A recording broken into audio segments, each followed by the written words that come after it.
Welcome back to my channel. My name is Matt. If you're new here, I hope your day is going well. Now I have something to say before we begin. This video is not for Piper CJ. Who's this video for? Not for Piper CJ. I said, who is this video for? Piper CJ. It is not. This video is meant for readers and reviewers. It is not meant for the author, the editor, or whoever is involved in the making of this book. If you liked this book, that's great for you. You can leave a hate comment, dissertation length comment in my comments down below and watch this whole video, and you can give me more AdSense money. Completely up to you. That being said, let's get into it. Now, this book came on my radar pretty organically. I happen to watch TikTok, and when you happen to be involved in like booktok even a little bit, you will see certain things pop up on your FYP page. That's how TikTok works. So I do think I saw Piper at some point. She is not my type of creator. I don't typically follow people that wear really youthful filters, onesies, and talk almost baby voice about their sexually explicit books. It's just not my thing. I don't particularly enjoy booktok content just in general, so I don't particularly subscribe to any of those content creators. And I honestly think I blocked her at some point, which didn't stick. So I don't know if she made another account or what, but she keeps regularly popping up. Now, don't get me wrong, her story about this book is heartbreaking. So if you don't know, Piper CJ is pretty popular on TikTok, specifically because she wrote The Night and Its Moon about her figuring out her sexuality as an adult, and she used it to kind of express her coming out story to her family, who then turned around and like disowned her immediately. That's awful. It's already hard enough figuring out your sexuality later in life. It's really, really heartbreaking to hear that, you know, she was not accepted by her family when she used this as her way of expressing who she was. And on this note, I don't typically review content creators' books. I don't typically read a bunch of them because I feel like it's kind of shooting a fish in a barrel half the time, and a lot of indie published books tend to read like a first draft because they haven't gone through a rigorous editing process, and this is very much like that. But I will be the first to say, I do believe that indie published books can be fantastic. I absolutely loved the Atlas 6. I really liked Rage of Dragons. And most recently, I absolutely adored Legends and Lattes. This is an absolutely adorable sapphic fantasy, written by a man, by the way, that I highly recommend. Now, I'm gonna go through a lot of reasons why I do not recommend this book. And it is nothing personal towards Piper CJ. The book itself is something that I would like to talk about. Art is up for debate, people are not. So don't take any of this as me attacking her. I am specifically talking about the book that she wrote. This was plugged as like a bisexual fantasy. And it was supposedly like the first time bisexual people had ever been seen in fantasy, which is canonically untrue, so I'm not exactly sure where we got that. But the reason that this book came up on my radar is because my friend Rachel reviewed it after some weird shit went down because of a negative review that Piper did not react well to. Now, I'm not making this video about that situation. I think that Piper has probably taken a lot of that in stride. It is hard to understand where the reader like blockade goes between author and reader anymore, because there isn't really anything like that on TikTok. You can converse with a creator like just on a face-to-face level now, and it isn't like before when you didn't really have access to authors before TikTok. To be honest, I don't even really care about authors who interact with their fans online. This is a parasocial relationship that I just don't give a fuck about. If an author doesn't understand that a review is for other readers, that's their problem, not my issue. But I will be talking about this book, as I said, and I will be talking about it extensively in detail. So let's get going. Let's start with what it's about. How about that? Catch me outside, how about that? This is about Amaris, I don't know how to pronounce that, and Nox. These are two orphan girls who are growing up in an orphanage that doubles as a slave market. Coming in hot. These two women are bound by sisterly, almost love, because they've been together their entire lives. Nothing can come between them, except many things come between them. As the title very unsubtly suggests, this is a interracial love story. Amaris is completely almost albino-esque white. She has white hair, white eyebrows, white skin, but lavender eyes. And Nox is dark-skinned. But like, what exactly she is, we don't really know. She's got like umber tan skin. But you should know that both of these women are stunningly gorgeous. Absolutely, dear God, goddessly gorgeous. And you will be reminded of that every fucking page of this book. Do not forget, or you will be reminded. But did I call them women? Because when the book starts, they're both preteen girl. And within 50 pages of this book starting, Nox is whipped on behalf of Amaris. A dark-skinned child is whipped to protect a white child who is being hidden away because she's special. And they literally have a market day where the children are being sold, but they're not slaves. Now look, I don't have a history degree to wave around my videos like a prop, so I can't really express to you in like detailed reasons why that complete scene is just not okay. But I have done a bit of research specifically on writing characters that don't look like me, and I can tell you right now that that wasn't really the best idea to start your book off on. Additionally, let's also cover the fact that the way that this book is written is not great. Technically speaking, there is a astronomical level of poor writing choices and grammatical mistakes and spelling mistakes. It's pretty crazy. For every single time there was a misspelled word or something that, like a word was left out, I tabbed it with an orange tab, and I ran out of orange tabs before the book was even over. So yeah. I did see a Goodreads review that said that she wrote this in like 6 days, and she wrote like 10, 15K words a day. And it shows really clearly in this book that this was not processed or edited or gone through at all before someone hit publish. Additionally, the prose makes little to no sense most of the time in a way that it kind of seems to me like maybe the author doesn't quite understand how the English language works. I'll read you an example because most of the time I get comments that say like, oh, well, you need to actually reference the book. Well, here's an example of one of these lines. In the real world, Amaris had needed to seal the suction-cupped tentacles of her vicious emotions, clamping them into a locked safe inside of her so that she could function. Now, bear in mind, I like purple prose, but that particular line is one of the less egregious ones in this book. It makes absolutely no sense. There is no tentacles. It doesn't really flow, and the concept isn't there. But that's how this book sounds 90% of the time. But let's go back to the story. So Amaris is about to be sex trafficked. So she slices her face open so that she isn't sex trafficked. And instead, she fucks off with a guy whose name is totally not Geralt. And in her place, Nox is sex trafficked. She's legitimately sold to a brothel. So at this stage, we don't even really know all that much about Amaris because the way this book is written, it is like this weird third person omniscient point of view, and you're bouncing between all of the characters in the scene, and it doesn't have any breathing room to really connect with any of the characters. So all we know about Amaris is that she's the color of the moon, and she likes sand. Yeah, that's it. That's all you know. Nox, on the other hand, has only 2 personality traits as well. One, she's night colored, and she really likes Amaris. Like really likes Amaris. To almost a really intense extent. She's obsessive about this girl.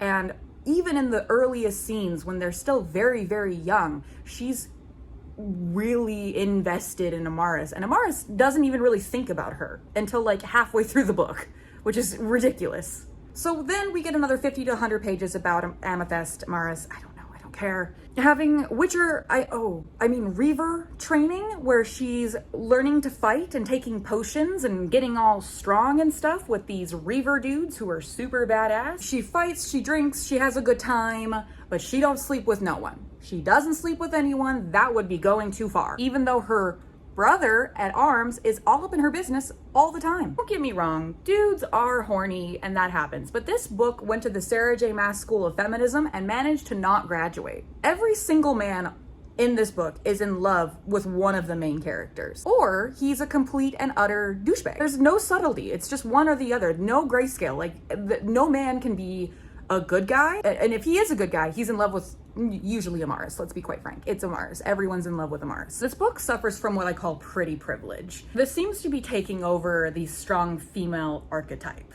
Don't get me wrong, Amaris is definitely a strong female archetype. She's so badass. But does she do anything badass? No. Additionally, she also talks a lot about how people misjudge her or underestimate her because she's so pretty. And it's like, okay, well, maybe you should also dedicate to making her actually do things? Who'd have thought? It's hard for a book like this to actually dedicate to allowing the character to fail or be successful at anything. Like, Amaris leaves the Reaver encampment for the first time and she acts like she's brand new. Like, she doesn't know shit. She hears a noise, she wakes up, she goes and investigates it, and immediately gets kidnapped. But she's so tough. How could she have gotten kidnapped already? Oh my god, I don't know. Couldn't tell you. So instead we have to have her fight really tough, but also have to be saved because she can't be infallible and savable at the same time. It doesn't really make a lot of sense. That's going to be the gist of this video. We also find out that Amethyst has a special power. Amaris, my bad, excuse me. She has a special power. She can tell people to do something and they have to do it. What? This is one of my favorite villain powers. Some of the creepiest villains have this power. King Lek from the Grey Sling, Queen Lavanna from the Lunar Chronicles, what's his name? Kilgrave from Jessica Jones. These types of villains are super scary to me. And Amaris has this power and she'll never use it, except she uses it immediately and just abuses it whenever she can. I don't understand. So as I said, when Amaris leaves the fort or whatever, she goes off with a couple of her brothers and she immediately wakes up in the middle of the night. She walks out and she sees a guy with wings doing something. And so she aims an arrow at him immediately, but she doesn't shoot him because before she can shoot him, someone's got her from behind with a knife to her throat. And so she's captured by these two winged dudes. Her brothers show up to try and save her, and they think the winged dudes, the winged dudes, those guys look to them like demons. So she's super confused because she's like, these hot tan guys are super not dangerous, even though they're trying to kidnap me. And her brothers are like, maybe you should get away from them. And she's like, no, I'm going to use this voice thing and I'm going to make my brothers leave me alone with the dudes that look like demons.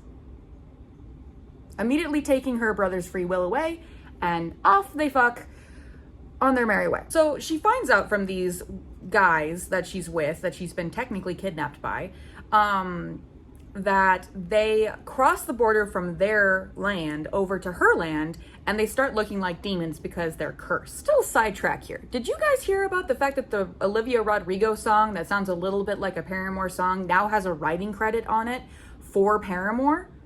I don't know if we've done that with books, because I'm pretty sure Sarah J. Maas and Andrzej Sapkowski, the Witcher guy, I think both of them should be like, run me my check. Where is my money? This is just fan fiction and poorly written at that. Now, don't get me wrong. I don't honestly think this book is popular enough to have caused any sort of like major discrepancy in Sarah J. Maas and the Witcher's like volume of books.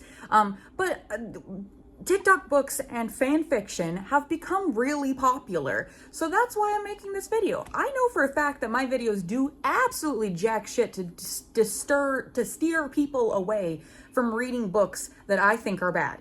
Honest to God, I'm pretty sure Sarah J. Maas owes me a little bit of money because I've talked about her on my channel so fucking much. So I'm not worried about Piper CJ's like revenue because of me talking smack about her book. That's what I'm saying. But I'm just saying, you know, if they're not careful with this book, there could be some shady stuff that, you know, somebody's lawyer might have something to say about. All right, so sit tight. It's just gonna get worse from here, okay? I would honestly behoove you to look up some trigger warnings because, oh dear God, roughly for about 100 pages, Amaris hasn't even thought about the other main character of this book. Knox, by the way. 100 pages. No idea what's going on with her. Oh, it's like 200 plus pages, actually. We find out about halfway into the middle of the book, A, Knox was sex trafficked, and B, she's a whole ass succubus. This is the part of the book where I just forgot about the concept of redemption. There's no coming back from this. Now, as I mentioned before, I've done research specifically on writing queer Black women. They are hypersexualized in media. And this has been going on for centuries. This has come from a long history of oppression and abuse directed towards this particular demographic. I would recommend, if you're looking for any sort of reading material on this, Hood Feminism, Eloquent Rage, and my book that I read this year, which is Bad Fat Black Girl, specifically about queer feminism and sex work, by the way. Now, as I said, I was trying to write a character like this, and I realized quite quickly, even though I had people around me telling me that, yes, you can write someone like this, as I tried to write the story that I was trying to write, I realized that I had no ability to do so in a healthy and authentic way. I had no place to be writing that story.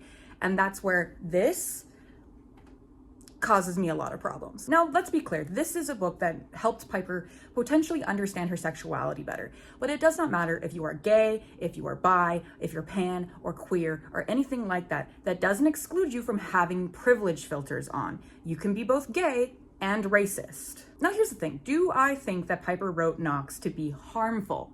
No, I'm not saying that. But I do believe that the way that this character is portrayed, they are in fact problematic, and they perpetuate stereotypes that are prevalent in our day and age that need to be taken down and apart and subverted and not used in the way that they're used now. Specifically, that Black women are more sexual than white women. Even in the way that Knox's body is described, it is so fetishized. She's curvy, she's gorgeous, she's full-figured, takes up so much more space, she's very sexual. And there's so much more emphasis on her being a sexual being specifically made for Amaris. Weirds me the fuck out, not gonna lie. She even smells like sex, plums, and dark spices. Also, additionally, the smells in this book, it's like Piper wanted to make a candle for every single person in the book, and you have to hear about what every single character smells like in detail, like lemons. Don't get me started on the lemons. So as we follow Knox, she's once again, as I said, completely obsessed with the concept of finding Amaris to, once again, an obsessive extent. And Amaris hasn't thought about her at all, like a barest whisper of a dream at some point. And additionally, this part of the book is called Ownership? Weird. But yeah, so this part of the book made me really angry, as you can probably tell. So I'm gonna move on and keep going because I've already got so much footage. So as I said, Knox gets sex trafficked. She gets to be friends with the brothel madame, kind of. So she's not made to be a prostitute early on, but she's just kind of living there and just doing stuff. And then when this 30-year-old man starts to be obsessed with this teenage girl, they kind of have this friendship, and he's like, hey, how about we both lose our virginities to each other? Because, by the way, he's a virgin. And he's like a nice guy. Yeah, she murders him because they did the do. And by the way, she's a succubus, so man's dies, just up and dies. And then the brothel madame is like, oh, you're a succubus. This is going to benefit me in a lot of ways. How? Why? Don't know. Couldn't tell you. Very strange. So basically the madame is like, you're going to get all of these evil men's secrets because every man that goes to a brothel is apparently very, very evil. And so that's what Knox does for the several years that she and Amaris are separated. And the best part about this is we don't know why either of these women have these powers. None of that is fucking explained, because of course not. They're both orphans, remember? Well, technically Amaris was stolen as a baby and sold to the orphanage. I don't know why. That doesn't make sense. So speaking of Amaris, let's get back to her mind control story, yeah? So she's hanging out with the guys with the wings, and they're like, we are Agamemnon. What does that mean? Couldn't tell you. No idea. There's quite a few different words in this book that don't look like they've been pronounced out loud once before they just published it. And they're all vaguely ethnic in a way that makes me, once again, wildly uncomfortable. So as I said, the winged dudes basically told Amaris that this queen, who I don't know who she's the queen of, Maria, I don't know, that this queen cursed them, or at least is trying to like kill them. I don't know. A lot of confusing things happen here. Basically, these guys are oppressed, and Amaris decides that she's gonna white savior for the day, and she's gonna go talk to the queen on their behalf. Cool. Nox, on the other hand, has been busy in more ways than one. She's been sleeping with a random girl who they knew from the orphanage, apparently. I don't know why that was necessary, but she definitely really wants to be with Amaris. It doesn't mean anything to her, and she's been, you know, she's been living at the brothel, so as I was saying, there's a point where Nox literally describes herself as she's a knight with no moon, as if she needs a white partner to be complete. Nox has no driving ambitions other than finding Amaris, so she does leave the brothel to go find Amaris, and then there's a part where fast travel is referenced as if this is a video game. I wonder why. So back to Amaris. Yes, by the way, this is jerky as the book is. Like, there is no one plot line happening. It's just back and forth. So Amaris goes back to her brothers, and she's feeling really shitty about herself because, by the way, she mind controlled them to do what she wanted, to leave her alone with strange men. To them, they looked like demons. So she's feeling quite rejected. And it's the first time she's ever dealt with that in her entire life. And so she nearly has sex with her brother at arms, who, by the way, is dark-skinned and a redhead. But he stops her right before anything happens because he realizes why she's trying to have sex with him, because she wants to, like, provide him comfort or something. I'm not quite sure. And so he's holding her while he's still clothed and she's butt-ass naked and she's crying about what a bad person she is. The phrase white women tears comes to mind. She even tries to gaslight them, like, just another scene later. She's like, I made a judgment call and you guys need to be there for me.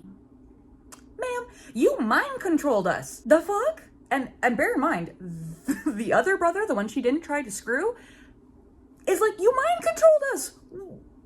No? He legit is like, you tried to brainwash us. Why would we, huh? And of course the other brother's like, yeah, it's fine, I don't care. You can brainwash me anytime you want. Additionally, there is a lot of words like that, brainwash, oxytocin, that shouldn't be in a fantasy novel. That's a personal preference for me, unless you have a way of explaining why modern terms are in your fantasy novel setting. I'm like, don't do it. It's annoying. It takes me out of the story. But already I was having troubles with this book. As we can see, this video is going to be a million years long. Careening back to Nox's storyline, we're gonna follow the madame of the brothel that she's in for a moment. So the girl that Nox was sleeping with, she's talking to the madame for some reason, I don't remember why, and the madame takes off a special glove on her hand and straight up murders the bitch. This book and sex work, vastly interesting. It seems like the book doesn't understand if it likes sex work or doesn't like sex work. At some point, the madame is like, no little girl dreams of owning a brothel. But Nox also says that it's a place where women can go to feel empowered and, like, take power away from men, which is usually how sex work seems to be portrayed in a book like this, where it's not necessarily empowering women, it's taking power away from men. Once again, white feminism, where it doesn't seem like it's actually supporting women, that's the main point. It's trying to tear down the men that abuse white women. That wasn't in my notes, so I'm gonna skip past that and we're gonna just keep moving on. Additionally, the book also hates women that aren't conventionally attractive.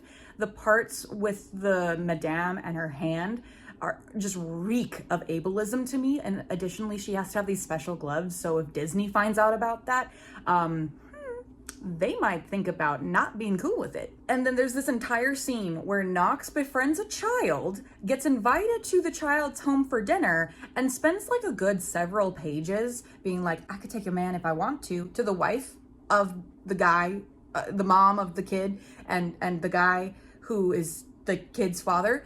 And it's just weird. it's just it's out of place. It makes no sense. And it's just this weird way of being like, yeah, Nox is so beautiful and she could take this man and this man would want her. And this woman hates her because she could take her. I don't care. That's weird. Maybe like we don't go into people's homes and try and break up marriages for just no fucking reason. That's once again kind of going into a stereotype specifically about bisexual people being promiscuous. Not that you can't be promiscuous as a bisexual person, but like, what? It seems like if you are not as beautiful as Amaris or Nox, you are more susceptible to being a petty, ugly, bad person. And that just leads back into the pretty privilege thing where it's like you have to be this goddess level beauty to be good, and you have to like these people who are goddess level beautiful to also be. It's very strange. So Nox hears from the Agamemni, the winged guys, in the family's barn that Amaris is somewhere nearby, and she deadass faints from the information. And the madame finds her, does her little hand trick, and Nox almost dies. Almost dies. Don't be scared. She can't die. She's the knight to the moon, you know what I'm saying? So she's not doing so great. So what the madame does is she sends up a man into Nox's quarters where Nox is comatose so that Nox can get her succubus action on. And the man assaults Nox, but we don't hear about that until afterwards, and it's off page. If a man is going to assault a woman, he deserves to die. Like, yeah, that's true, but why did you send him up there in the first place? So back to Amaris, she's on the scenic route around a temple that makes no sense. And they're gonna go talk to the queen, and her plan is to wing it. You guys get it. They have wings. She's still with the winged guys. But she wasn't with the winged guys when Nox was in the barn, hearing them talk about Amaris. So one of her brothers is like, hey, that's not really a great plan. Maybe we should have an actual plan. And she's like, well, I'm the leader, and you guys have been not thinking up of any plan, so it's pretty sexist that you've been making me do all the work. Bitch, you didn't do any work. Your idea was to just wing it. Everything hurts and I'm dying. So they go see the queen, and Amaris throws a bitch fit because she doesn't want to wear a dress.